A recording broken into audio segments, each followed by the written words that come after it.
There we go.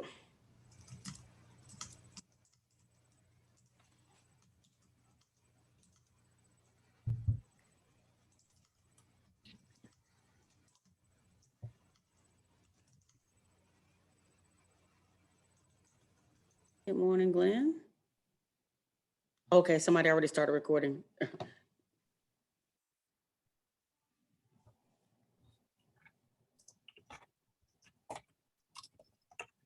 Yeah, Felina, that was going to be too much pressure on me to hit that record button. I had already.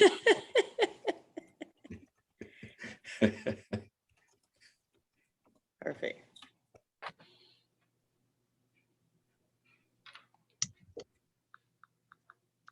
They are popping in, 109 people so far. Awesome. Hey, Felina, how many people are at the conference this year?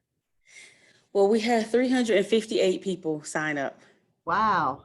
Yeah, that's record numbers for our virtual conferences that we've had. So That's awesome. Oh, Peggy, let me check. I apologize. I've been going back and forth. So the answer is no. So I will.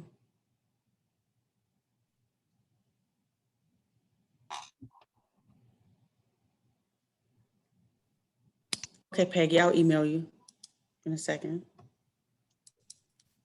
I saw your message. Thanks.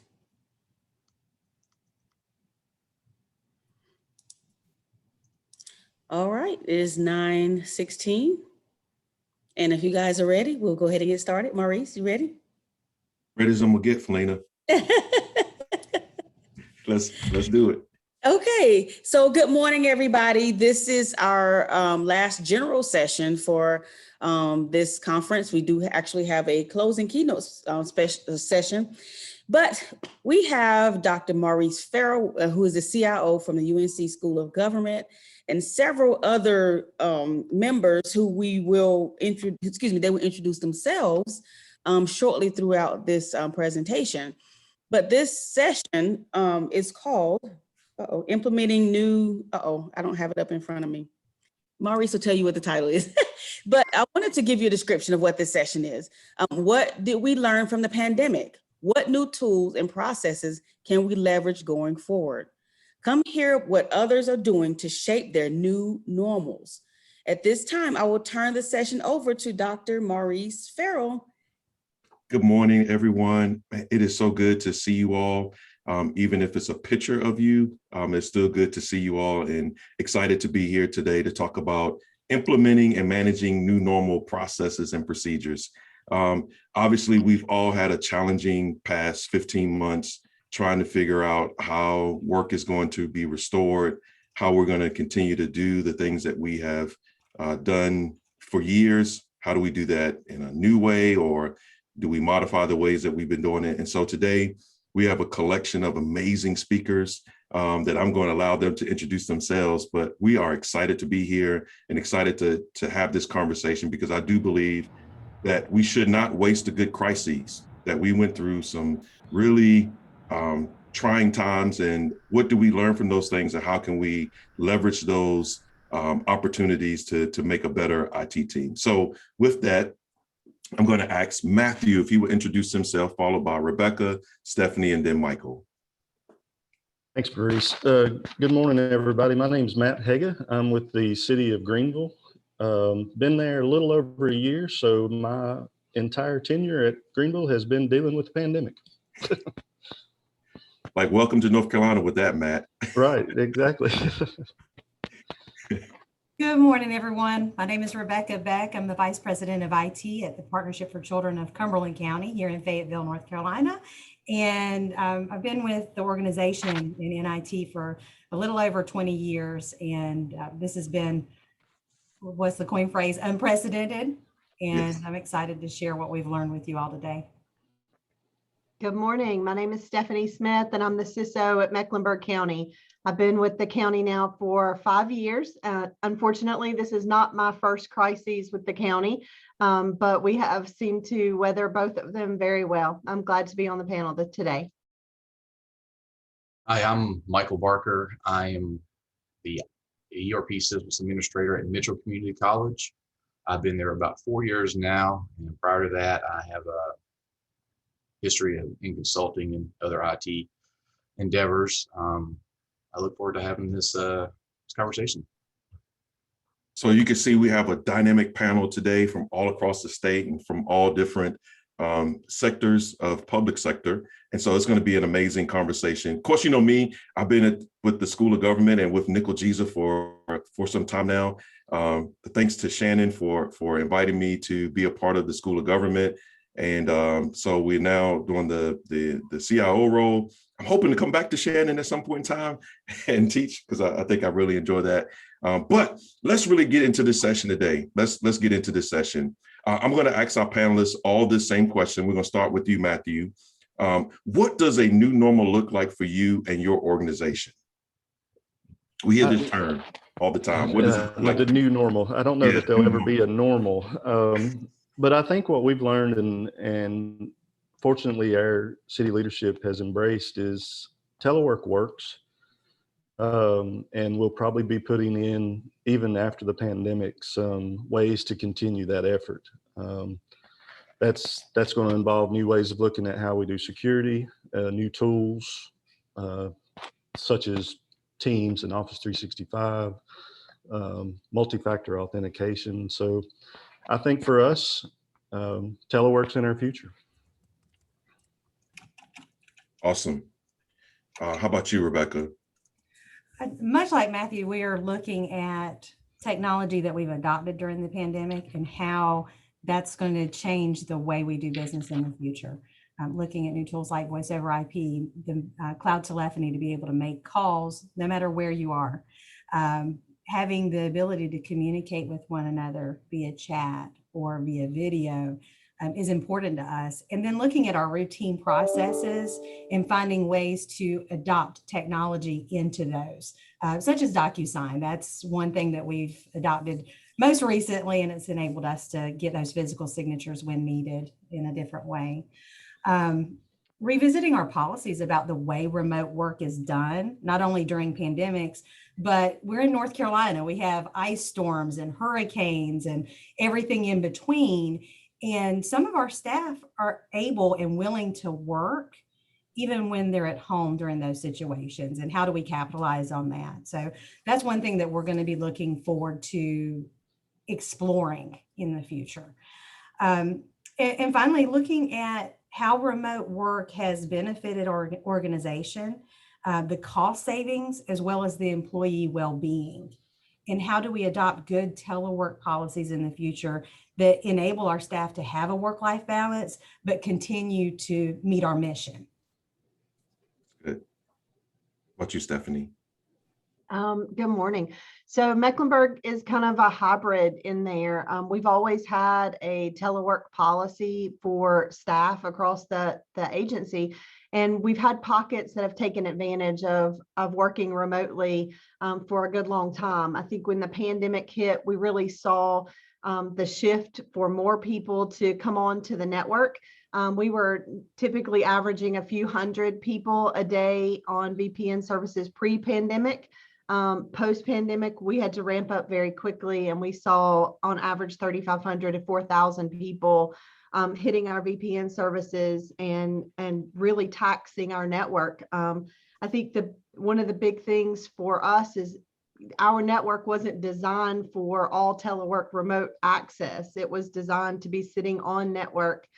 So that was something that had to shift. But now that we have those things in place, I think that we'll utilize it more. Just as my panelists here have commented, we're going to capitalize on that for bad weather and other natural events, for staff to be able to work remotely and deal with some of those situations. I think the big challenge for our HR department and our leaders is how do you manage performance remotely when you're not interacting with that staff person every day? How do you make sure that they do have a work-life balance? How, for me personally, where I'm set up in my home, it's really easy for me to, okay, I'm going to go start dinner. I step into my kitchen and I'm doing something over there. Oh, I heard the computer go off and I go right back.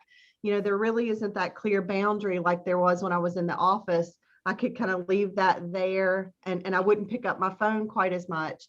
So I think most people are struggling with figuring out, when does my work day start and end when I'm at home versus that drive to and from the office. So that's been a big challenge for HR to help folks kind of cope with that. And then some of the other things that we've looked at Mecklenburg County, we keep saying, well, when we come back to work. Well, nobody stopped working over the past 16 months. So I think they're changing the verbiage there to say, well, when we come back to the office or when we all get back together, instead of back to work, because that kind of implies that we've not been doing anything for the past 6 months. So just learning how to deal with some of those things and really listening to employees. So that's basically Mecklenburg County's new normal at this point. I think that's great, Stephanie. And I too, just absolutely loathe hearing when you're going to get back to work. We have been working. We have been working probably more so since this pandemic hit than in a normal scenario. And let me just say too, before you go, Michael, that yes, the blending of home life and work life all come together. I actually burned dinner the other night, trying to make something special for my wife because I was on a Zoom call and I forgot I had something in the kitchen boiling and it boiled over. And of course, so then you're running around with your phone trying to stay on the Zoom call. You're burning food. Your wife is hollering at you. It's a great time. It's really fun. Yep. Michael. Yeah, so, at Mitchell Community College here, I mean, before the pandemic, working from home wasn't an option within the organization, something that wasn't really heavily accepted or utilized at all. And then when COVID hit, we had to adapt to that remote life and we had to adapt fast. It was quite the learning curve for many at the college, taking the faculty at the college and having them learn new technologies, such as Zoom, such as Teams, to schedule classes and meetings and hold those classroom sessions virtually now was, a big hurdle at the beginning. Getting just the departments internally to kind of utilize these virtual platforms that we can collaborate and continue on with the day-to-day tasks that the college has to have done to operate. I guess one of the biggest positive takeaways is that if it wasn't for the pandemic, we wouldn't have evolved and adapted and taken to some of these new methods and uses of technologies that we now have in place. Awesome. And I think many of us probably did not have a remote work policy or a remote work option. And so ramping up that infrastructure was really, really important in order for us to be able to serve our customers and our clients. I have a great question in the chat from Hardik. He says, are you looking to continue using a virtual meeting platform going forward as staff continues to come back? Let's start with you, Rebecca, on that question, and then we'll go to Matthew. Yes, that is a great question. And for various reasons, one, we have had a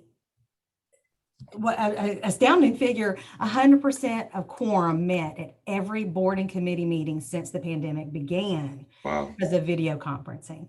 So there's a need for that from a business standpoint alone. And then we've got staff who either by health circumstances or just because of the nature of their new telework responsibilities aren't going to be able to come in for those physical meetings like they were in the past. We're adopting a hybrid video conferencing model for our meeting rooms so that we have the ability to have that virtual space as well as the physical space moving forward. So yes, that's going to be a continued part of the work we do. How about you, Matthew? Yeah, it's very much the same for the city of Greenville. There was a realization during the pandemic by a lot of people that they were wasting or using several hours of their day traveling back and forth between our sites. So our public works and engineering are in a different location, but if they had a meeting in City Hall, that was 20 minutes across town one way, and then finding parking and then getting to the meeting on time. So they've now realized with Teams they don't have to do that anymore. They can stay in their building and they can save on fuel and save on time and be more productive and more efficient. So it's here to stay. Awesome. Stephanie. Absolutely. Virtual meetings, as more and more staff look to work from home, because Mecklenburg County does have that flexibility with that telework policy anyway. I think as more staff look to take advantage of being able to do that, it's more important than ever that our teams utilize the Teams or Skype or Zoom or whatever it is that you're using, use that functionality to come together. I do encourage kind of going on camera, if you will, on our team meetings, because I know that's really uncomfortable for some folks, but sometimes we're just like, hey, everybody come on camera so that we can like see what you look like. We haven't seen you in 12 months. Particularly if you haven't been back to the office. So it's really important to kind of have that balance. We have lots of stand-up meetings where it's a quick 15 minutes and you don't have to go on camera. But I think, as a manager, a director, or whatever, it's important that you strike that balance. As far as our committee meetings, our board has utilized virtual meetings since the pandemic started, and they've had pockets and times where they've gotten back together in the same room, but they do still allow for folks to be virtual off if they're out of the state or they're traveling or whatnot. And so I think that will continue. Like the other said, we've adapted our rooms, already had video conference capability or smart boards on there. So when we do go back to the office and part of us are, in the office and part of us may be working from home, you'll just be on the big screen versus a computer screen sitting in front of you. So I think it's here to stay. Awesome. Michael, what are your thoughts? No, I completely agree and echo most of the colleagues' comments there. I mean, virtual presence, meeting options are definitely here to stay. College, it gives that flexibility. That person's not able to be there, whether they're having to work from home or if they just, are at a different area of the college. Because we at the Mitchell, we have two different locations. We have a location in Mooresville and one in Statesville, and they're about 20 minutes apart, but that still allows that unnecessary drive time between two locations just to have a physical face-to-face meeting. So I definitely agree that that's just going to be a kind of a norm option with any meeting now going forward. So let me push you all just a tad bit on this notion of the virtual rooms and the virtual conference. And I agree, I think it's not going anywhere. What has been your position, or what will be your position as it relates to IT support? Will it be a remote first or in-person first option? I'll be happy to jump in. For us, it's remote first. I think that we've really challenged our frontline IT staff. I think at Mecklenburg specifically, we were in the mindset that we had to deploy a technician to the desk side to fix a problem. If they couldn't remedy it right away on the phone, like a password reset or something very, very simple. And I think with the pandemic, it really pushed us to, challenge our technicians to try something different, offer remote assistance and be able to walk them through. And it really has made our frontline staff get more customer service friendly, if you will, because they're having to walk somebody through the process and not be there to just do it for them. And so we're definitely looking at remote first.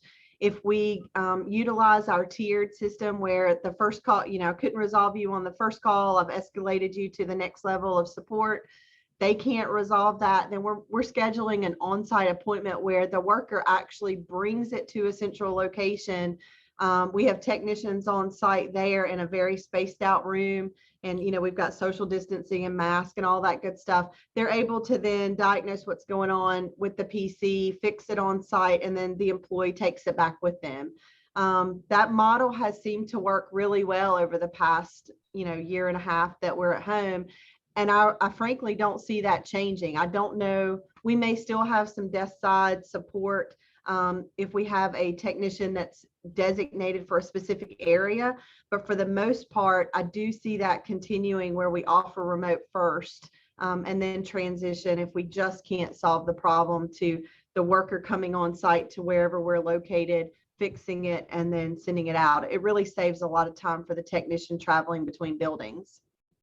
Awesome. Any others? And we're the same, and we had the ability to do remote support prior to the pandemic, and did use remote support, but it was a bit of a change in culture for our users. We had some users that were very accustomed to just walking into IT. The IT space is already card access, but if anyone came to the door and knocked, they were let in and they could go straight to the help desk. With teleworking, the majority of the team teleworking, and with social distancing, we locked the door and said you have to have an appointment. And that was a change for some of the end users, not so much a change for IT. We had this ability to do remote support all along, but we're definitely doing a lot more of it now. And I think people are getting used to making that appointment if there has to be some hands-on repair or something like that. Awesome. Rebecca or Michael, any want to add to this? Sure, I can chime in on that. One of our goals over the past 10 years actually has been to provide the majority of our services remotely.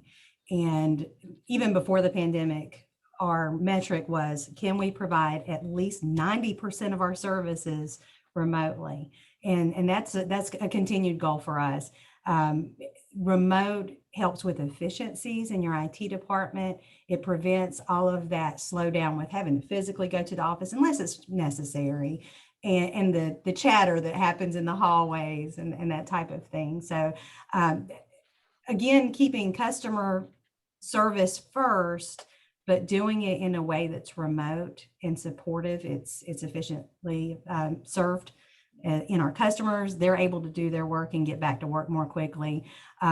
We've got some great tools that we use for that. I can't say enough about TeamViewer. I don't know if many of you are using that tool, but it's wonderful, both from a technical support standpoint, but also from a training. If you need to flip your screen over and show something to the user, you've got that capability. Another thing that I would add to that, though, from a staff perspective, is making sure that you're prioritizing who you're serving first. Of course, that first come, first serve basis has got to apply, but also, what is the criticality of the work they're doing?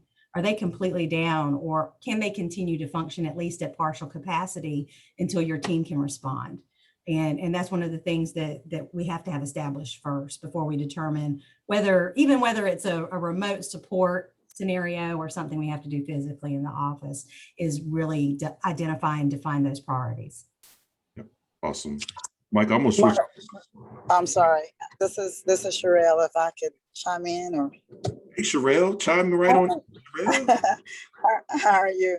So here at the City of High Point, we use remote support first as well, and that was prior to the pandemic. We use SCCM, where we can remote the machines. But with the telework employees, we had to come up with an innovative way to remote those users at home, because SCCM, because they're not on that network, although they were connected VPN or Citrix, we couldn't get to them to install programs with, if we need administrative access. So we purchased LogMeIn 123, and that works. The rescue tool works awesome. So that's the way we're doing that. Also, we encourage self support. So with some things, we are using dashboards, for example, like bots, so the user themselves can kind of do some troubleshooting and possibly resolve some of the issues themselves. With the password resets, we have it where they can, we have that set up where they can reset their own password. So that helps us out a lot there. But of course, if a machine is dead, we would have to schedule an appointment to take care of that. But that's where we are. Awesome. And I think it's, I think most of us have had some sort of remote first option. And then it just got sort of magnified in the space that we're in. I think it's going to be interesting going forward. I think there's still, I'm going to say anxiety the other way, that there is a subsection of our group that really want things to get back to normal, right? Not new normal, but normal. And so there's a tendency to maybe overlook some of these things that really have brought efficiencies into the organization, to the point where we just gloss over things and really lose momentum that we have built on this opportunity that we have before us. Let me switch the question just a tad bit. What new technologies or applications have you discovered during the pandemic that you might not have discovered otherwise? This question is coming from Brant Meredith. Anyone? This is Sherelle. I would have to say Microsoft Teams. Okay. That's something that, of course, a lot of people was looking into with Windows 10, but I think it kind of escalated or happened quicker to find out all of the options that you could use within Teams. So a lot of our users now are using the call feature. We're using the support feature because you can share screens. You can remote in and see what the user is doing. So I think we kind of escalated that to the next level. Our councilmen and councilwomen were using Teams to conduct their meetings. So that's some of the software that we started using. Awesome. How about others? What tools did you come across other than Teams? This is certainly not new technology, but DocuSign again has been critical to making sure anyone who works in a public sector or government organization knows the amount of paperwork and the number of signatures, physical signatures that are required. And we've been able to jump through some hurdles with having that type of electronic signature platform. Also having some touchless technology in our offices, specifically our automated door system for guests and staff has been essential to just preventing the spread of COVID. So that's something that we want to expand upon as far as our entire guest management platform. How do we check in people when they come into the building, and how are we interacting with the public? So those types of technologies have been very supportive. Awesome. Here in Fayetteville, we actually, of course, implemented Zoom way early. We had started that before the pandemic and really went 100% with it after the pandemic, late March or so.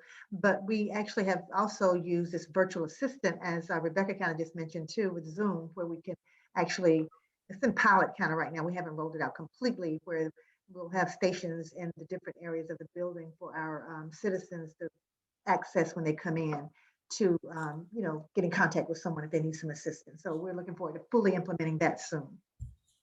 Awesome. Hey, Willie. Good to see you. Good to see you as well. I had a direct message to me that from Robert Hudson asking, will there be legislative changes that will change how public meetings are held, or will they be altered to continue meeting in a hybrid environment? I am not aware of any legislative changes at the moment. I think public records will still be public records.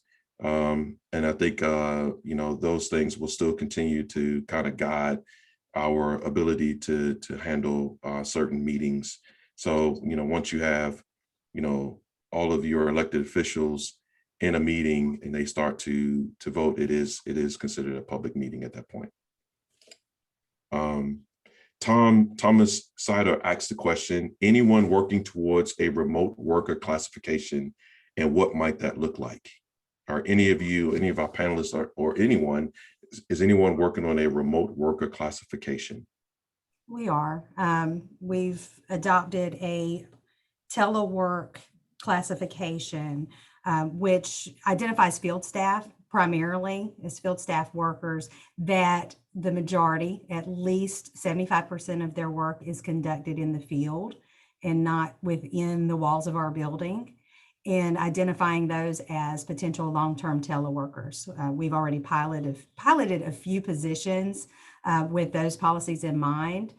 So we do have a job description that includes that, as well as policies. and procedures of how that work is done. And I would urge you, if you're going down that route, to make sure that IT is involved in that conversation and that there's specific parameters around how IT supports a teleworker whose home base is their home or some other location than your building. That's one thing that we've started and hope to continue. Awesome. Yeah, I would echo what Rebecca said. We've had remote workers for years at MEC, but we are starting to see the shift from requiring remote workers to begin and end their day in a physical building. And so the adaptation of job descriptions, like she said, policies and procedures are really important. And then our IT department really, stepping up to put more security boundaries in place. So those are all very, very important for us. Michael or Matthew, do you all have any, are you working toward that?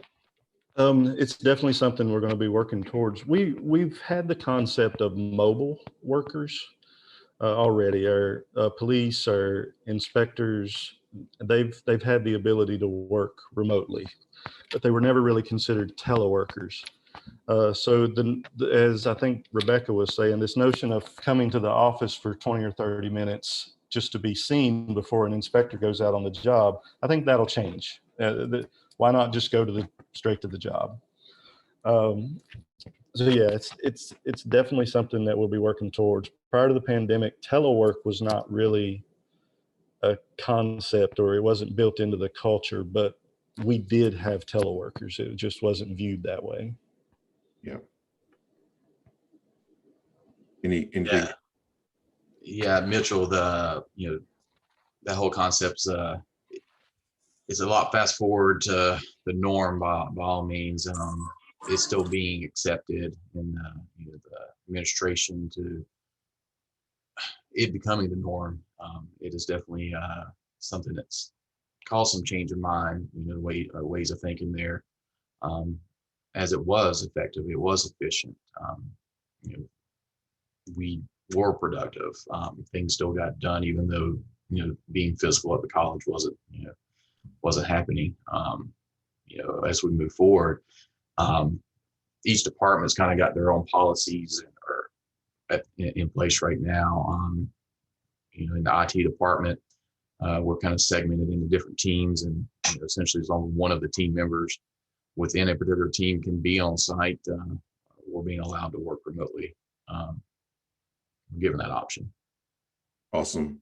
And here at the university, we are also, I won't say we have I don't know if we're working toward it. We need to, but I don't know if we're working toward it. And I think we're trying to figure out, so there's this one prevailing notion that if you're in North Carolina, then you can really telework. But if you're from another state, then that's a whole different kind of classification. So I think the university itself is trying to wrestle with, what does real telework really mean? Can we hire somebody in Ohio to do the work that we need to have done at the university, and feel like that is a good investment of our resources? So those are kind of some of the things that we're chatting about here at UNC. Winona Anstead asked a great question. She part of the K-12 system, looking for best remote systems and apps for teaching and meetings. Any suggestions? Anybody have any suggestions? I'm looking at my community college folks now. Any suggestions around teaching apps or meeting? We all know Zoom and Teams, and I'm not a big fan of Google Meet, but there is Google Meet out there. Any ideas around that? We really adopted primarily using Teams when it would fit the need, and then we bought a handful of licensing for Zoom for when that extended need was not fulfilled with Teams. Outside of those two, those are the two that we primarily support and use within the college. Definitely other options out there, but those are the two that we're using right now. Okay. Any I know here we I see Greg, I see you come off. I'm gonna come to you in just a second. We have Obviously, we have standardized on Zoom meetings, and we use Teams also as for some of our internal meetings. But we use stuff like Kahoot and some of those type of applications to help in the teaching environment. But Greg just came on camera, unmuted himself. So I feel like he's gonna give us a great revelation right now. I wouldn't call it a great revelation, but I know I know here at our college, we were lucky because we use our learning management system, which currently is Blackboard. About a year or two before the pandemic, we had made the decision to give every class a Blackboard shell, whether they used it or not. And we also have Blackboard Collaborate. So one of our big things is I try to encourage that we standardize as much as possible to reduce student stress. So what we ended up doing was, being that they already had a Blackboard shell, everybody already had access to Collaborate, we emphasized that was the tool to use with the students. However, for the faculty staff, we adopted Teams. And again, we were lucky that we were already using Teams within my department. So we were able to ramp up very quickly on getting everybody access to Teams. So for us, it was the faculty side, use Teams, student side, use your Blackboard and your Collaborate, so that we're not inundating students with this one's using Zoom, this one's using Microsoft Office, this one's using that, and so forth.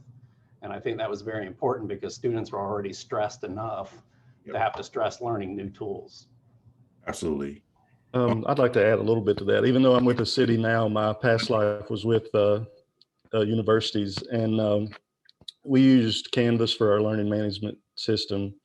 We used Panopto to record all of our lectures, and having those in place really came in handy after a couple of hurricanes came through and knocked out a couple of our schools, and all the students had to be relocated. We were able to, within about a week, have classes back up and running in a different site. So those tools definitely, your good learning management system and a good lecture capture system. Couldn't agree more with you, Matthew. Actually, at the School of Government, I think I can say this out loud in a public meeting. We're getting ready to switch from Sakai to Canvas, and we also use Panopto as part of our lecture capture component. So those tools definitely help you to be better at making sure that your students and instructors have the tools and the ability to communicate. I have a great question from Hardik, and I think this is going to be a really good discussion here. How have you overcome challenges in creating and maintaining the team culture or the culture team building of the department in the remote hybrid setting? For example, how do you orient new team members? Can I add just one little aspect to this question? How do you handle when it looks like you're having equity issues as it relates to remote work? So one department gets to work remotely, this department does not get to work remotely. How do you handle those situations? So I know I loaded that question up really good. Who wants to go first? I'll go first. That's probably one of the most difficult questions to answer. That's a great question. I think you just have to look at it with a lot of logic and common sense. There are some jobs that require people to be in the office at least part of the time. You can't install a network switch remotely. You can't replace a hard drive remotely or repair a PC. So there's certain things. And through the pandemic, using logic and common sense, we've been able to schedule those things. So these people can still work remotely, but our help desk team, if they have to schedule an appointment to work on something where they're replacing a part, they schedule it. So we've got around it. But to answer the equity question, it's difficult to say the least. Maurice, one of the things that we've done here is work diligently with leadership team on communicating that very issue of equity. How do you make this equitable so staff don't feel slighted if they have to come into work where they see other people having to telework or having the ability to telework more frequently? And we had a three-phase approach to that. One is identifying whether the work they do is critical to be done in the office versus remotely. And I've shared a resource on remote work buckets. We were intentional about sharing that information out with everyone so that they knew where we were coming from on that. And then also looking at a mission first approach, talking with staff and team about what is our mission and what do we hope to accomplish and how can we do that most effectively? Can we do that remotely, or do we need to physically be in the office to do that? And there's some departments that by nature are going to have to be in the office more often than others. Your finance department, your IT, your facilities, those people have physical responsibilities in the office that have to be met. One thing that I've done with my team is acknowledge that, yes, in IT, we have to be here to physically touch equipment and make sure that these servers stay online and make sure that our cloud systems can be connected too. But also to make it fair for everyone is exploring the idea of providing at least one telework day per week for each member on a staggered basis. So we have full coverage for the week, but each one of these individuals have the ability to maintain that work-life balance and still feel like they are taking part in that telework option with everyone else. Awesome. Hey, I think Matthew and Rebecca have really covered the equity part. I don't really have anything specifically to add to that. So I'd like to comment on the team culture and the Yes. function.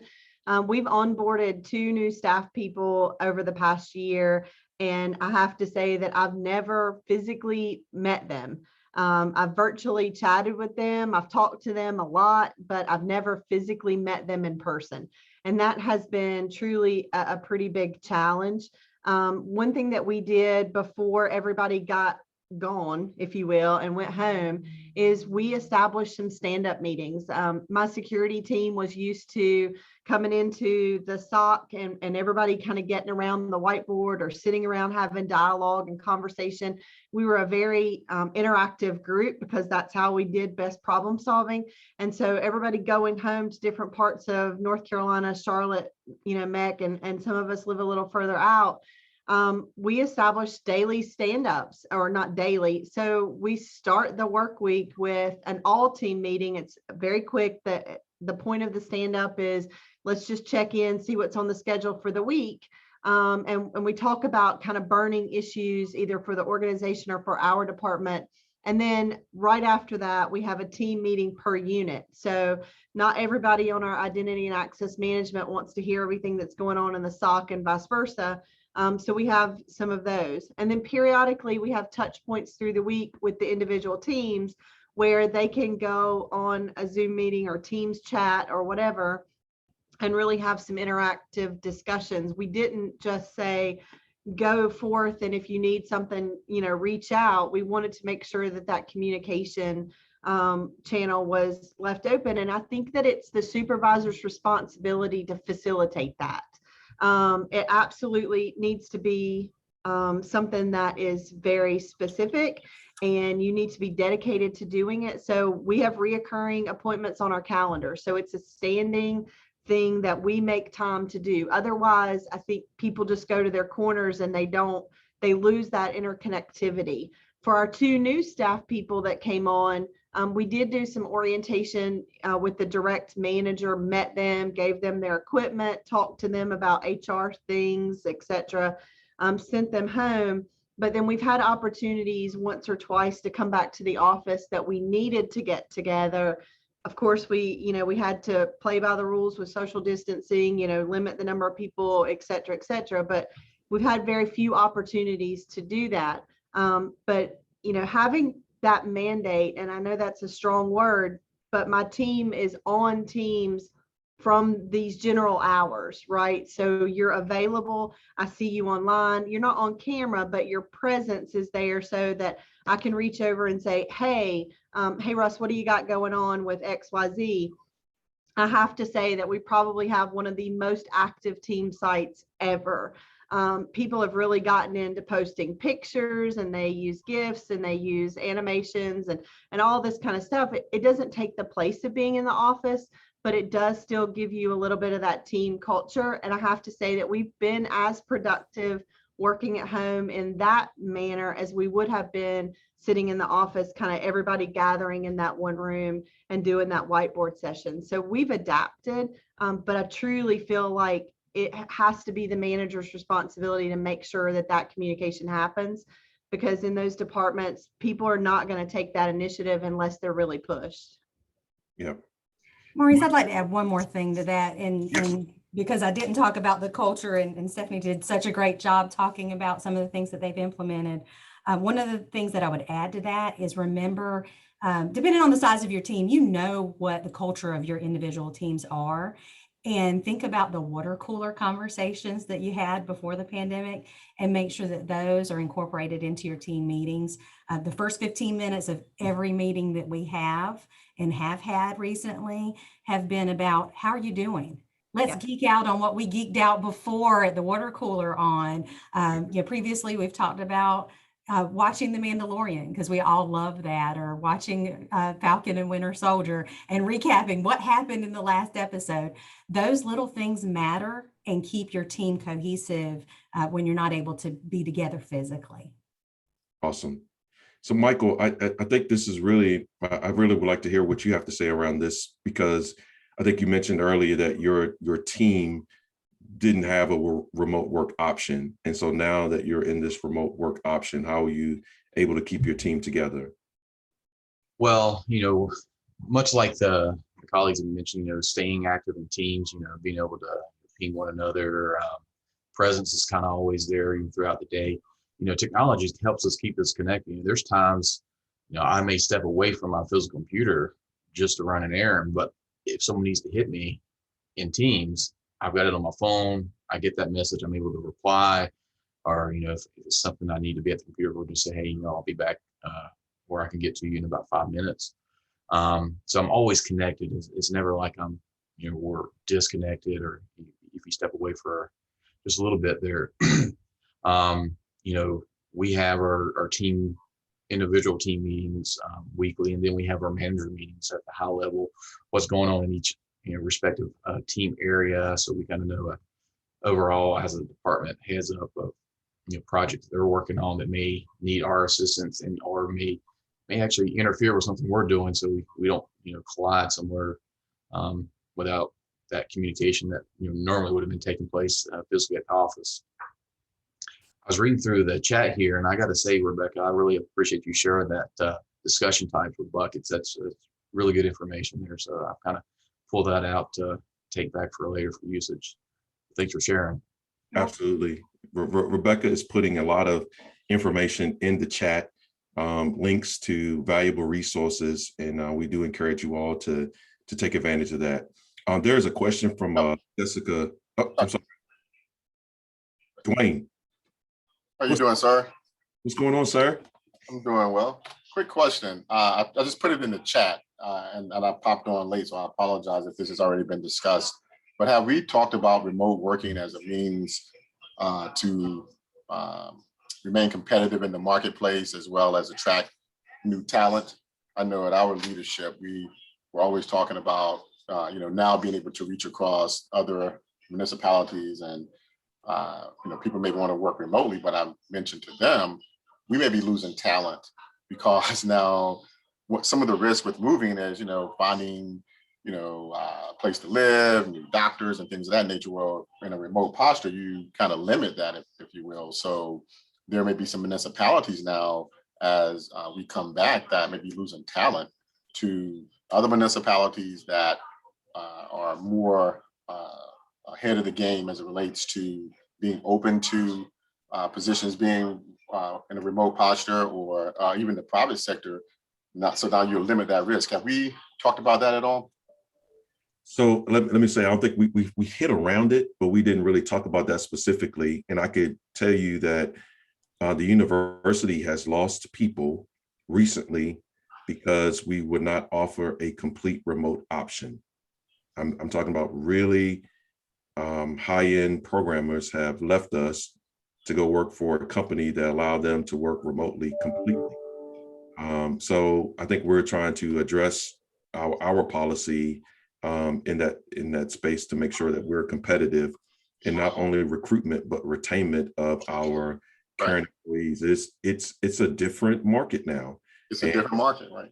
And if we don't adjust, it is very possible that you could lose your star tech person. Even managers and leaders can lead now remotely. I mean, I was able to do things that I didn't think I was going to be able to do from the house, but we proved that we could.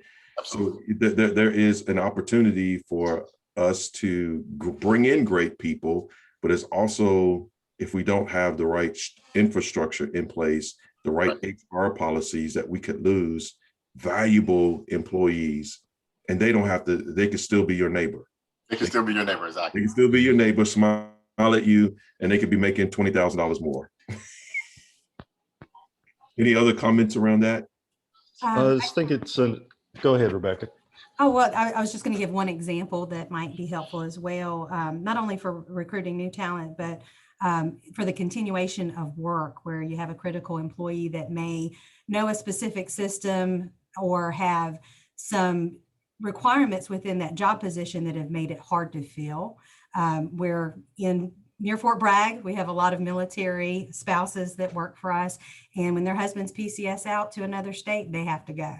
And we had one recent scenario where we had an employee knew a platform. It was a state-based system that is a bit archaic, but she was the expert in it, and it was hard to fill that position. So we've had the ability with this new remote work situation to be able to enable her to continue working as a contract position on a long-term basis until we can get that position filled here in-house. So that's just another scenario of how you could use this to continue the work and keep the mission going. This is John Riccozzi with High Point. Early on, you mentioned, are there any new tools or technology that anyone's discovered? I have to mention this because it's very relevant to if you have people that are in office or remote or a combination thereof. How do you keep track of what is being done? How do you allow the collaboration between different departments? At High Point, we did a search and we screened well over 100 vendors and software solutions, and we came across Wrike, W-R-I-K-E, and that has allowed us to connect and give visibility to all of the projects and things that IT touches in all the different departments, and allow those departments to collaborate remotely or any other way that you want. I highly recommend the tool if anyone's looking at something. You can use Microsoft Project to do the same thing if you want to spend all the money and have all the training required to become an expert at it. Wrike is putting it down on a user level. Anyone can jump in and just go with it. And I highly recommend looking at it. It's worth a peek. Thanks for that, John. That's great. I think all these project management type tools, or tools that show the collaboration and also give you metrics and are definitely needed in this space. We're using something called Monday.com that helps us to collaborate across our user groups as well. I want to go back. That was our number 2 choice. Number 2. Okay. All right. That's a good stuff. I want to get to this question from Jessica. She asked the question, do you think that generations impact the ones who want to go back to the old normal, or do you think that it is users who are not techie? So what do you think is causing us to want to go back to the, I guess, normal when it was just normal? Or do you think it's because the users are not techie? Do you think it's people are just comfortable in their ways that they used to do it? I'm gonna throw something out real quick. I actually had a conversation with one of our faculty about this particular issue, and the faculty member shared with me was that they just didn't find value in being in a virtual square all day. They went to school and they built their career, and it was really around being in front of people and not necessarily being in front of people on a square. And so they were having trouble finding value in their work. And so they wanted to get back to more of a normal experience. And I didn't have an opinion one way or the other. I just was trying to get some understanding as to, what is it that drives you to get back to quote unquote normal versus a new normal. And I found that statement that she made relevant. How about others? Maurice, I'm chomping at the bit to answer this question. Our organization did a study. We've got 57 staff internally in our building. Did a study, did some research online as well, and found some surprising responses from our teams, but it was backed up by some research that we had done as well. What we found is our older generation, what we would classify as our boomer and silent generations, were really keen on returning back to the physical office space for the person-to-person contact and the one-on-one communication that they felt they needed in the office. And then on the opposite end of the spectrum, our Gen Z, our youngest group of staff, wanted to return back to the physical space as well, which was a surprise to us because they seem to be the most tech savvy, the most engaged with online communications. But what we found having one-on-one communication with those respondents is that they needed some of that oversight. They wanted to know that they were being validated for the work that they do, that management was seeing the physical results of what they were doing. And then sandwiched in the middle, you've got your Gen X and your millennials that are more self-sufficient. They're called the latchkey kids. They came home and they had to make their own snacks when they got home from school. More self-sufficient, more independent, and were willing to do this telework on a long-term basis. So that's, generationally, that's what we're seeing, but definitely that technical ability falls into play. The people who really have felt like they were an island, either because of their technical skills or just because of the resources that they have at home, slow internet, not good technology, those people are wanting to return back to the physical workspace more quickly. Absolutely. Look, I came in the office today because I didn't want you all to hear me doing in this major conference. So I came in the office.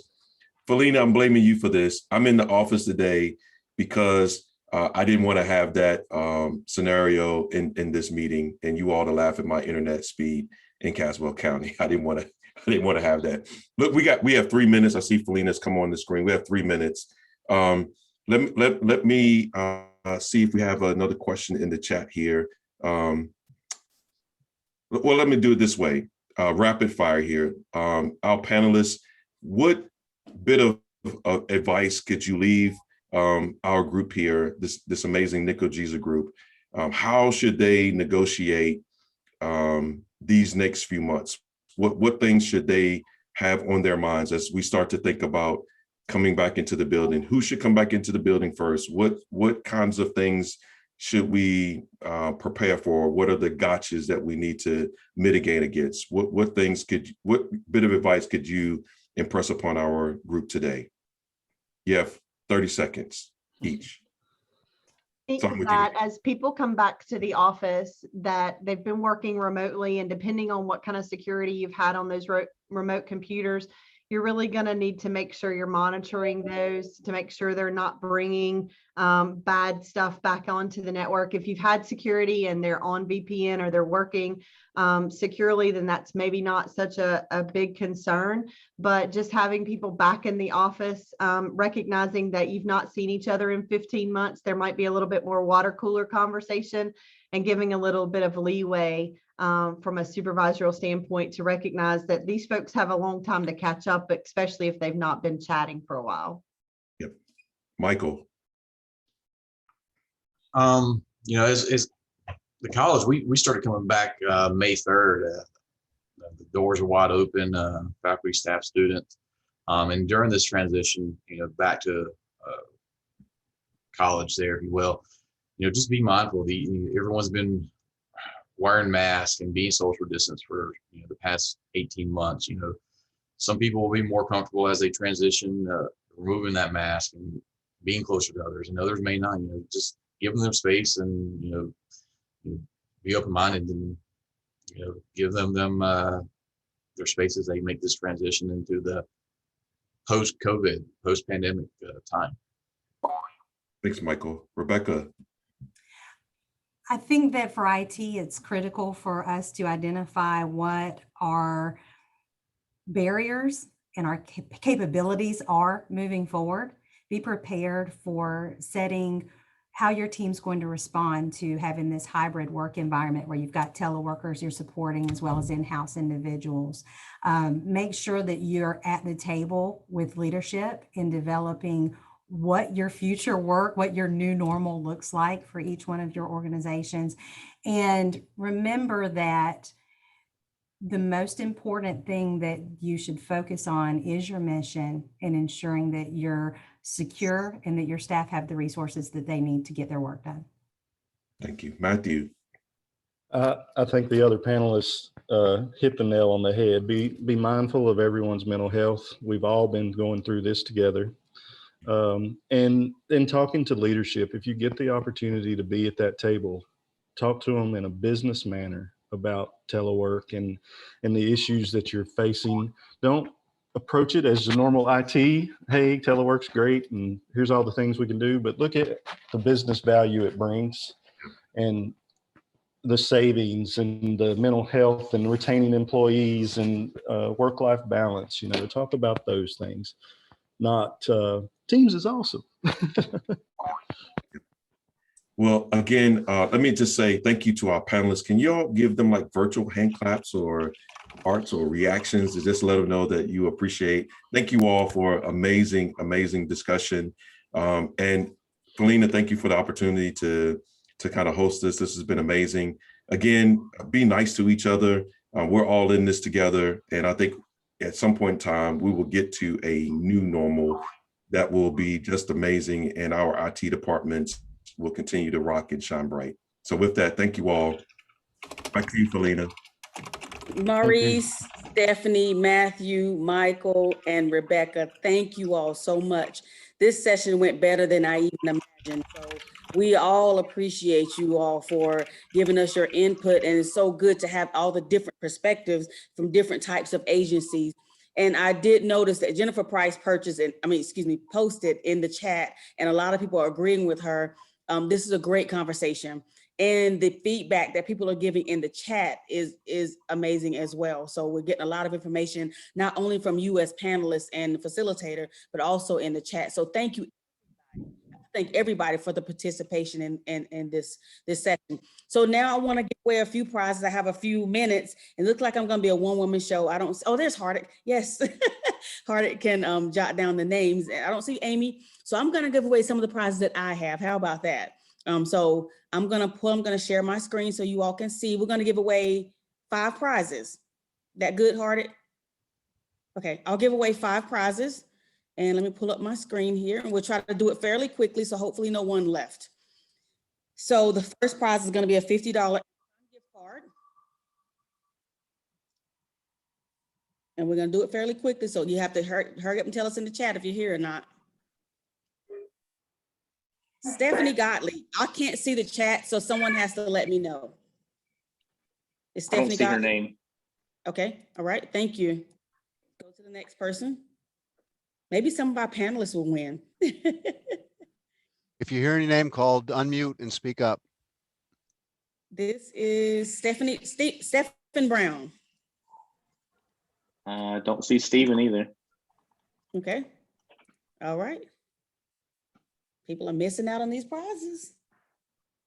Oh, who do we have here? Corey. I think I saw Corey's Corey. here. Corey's here. All right. I see his name. Hard to get. Yeah, he's here somewhere. I saw him. Hold on. I'm here. Okay, Corey. So Hardy, you get that? Yes. Perfect. Okay, Corey. Congratulations, Corey. $50 Amazon gift card. I have another $50 Amazon gift card here.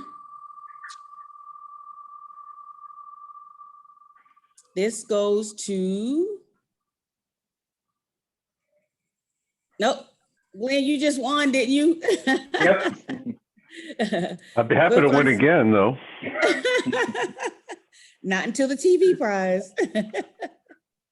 Here we go here. Who is this? Nick Gaster? Is Nick here? Nope, I don't see him. Okay, we'll find someone else. Is that right? Yes, ma'am. Okay, perfect. Thank you, Ray.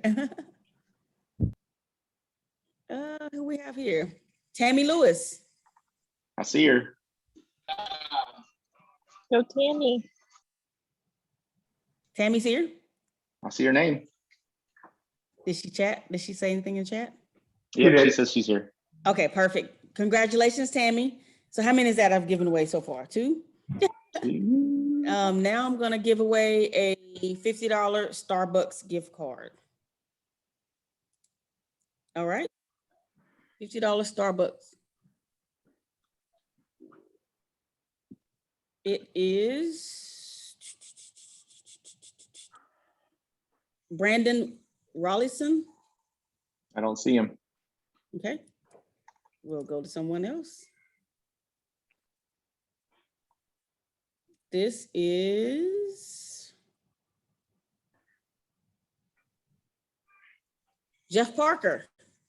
Don't see him. All right, Jeff, missed out. This is a $50 Starbucks gift card for Ann Blair. Ann is here, it looks like. Yay, Ann, congratulations. Thank you. I didn't mean to seem so excited. Ann is my buddy, sorry. This is a $100 Amazon gift card going to Brant Meredith. I think I saw Brant. I saw Brant. I'm here. Thank you. That's awesome. I love Amazon. Me too, Brant. I just bought a 2020 Challenger and I have a bunch of stuff in my cart on Amazon I want to buy to put on it. There you go, Brant. And I will be driving that Challenger up to Asheville. I live in Morganton, so I will be driving that Challenger up to Asheville in October if anybody wants to go for a ride in it. Oh, yeah. Hey, Brandon, I'll race you on my Cobra. All right, man. Thank you. I have one more prize, a $100 Amazon gift card. Another one, Heath LeCure.